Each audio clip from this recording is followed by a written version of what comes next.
Hey guys, it's Mark from Hey guys, it's Mark from Two Dog RC. I'm going to talk about this new flight controller Diatone's got. It's called the FuryF3s. So it's again an F3 board with all the standard stuff in there. You've got your OSD, it's a power distribution board. You put your motor leads there.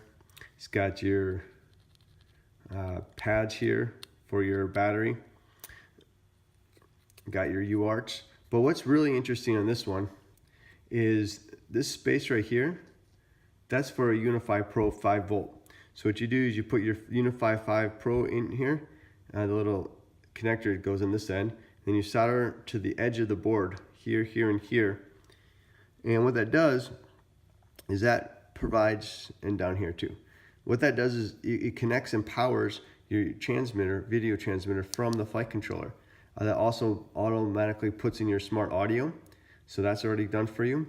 And it makes a very easy, clean build. It comes with little gummies for vibration. And it's got a current sensor.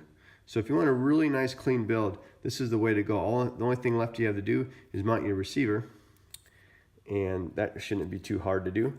It's got the JST headers as well as the pins underneath for some of these things.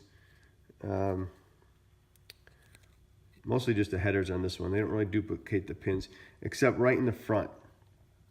So right in the front, you've got the tabs for the pins that are in the JST header. So if you break the header, you can go there following the map. You can find these on our website, twodogrc.com, with the pinout and everything you need.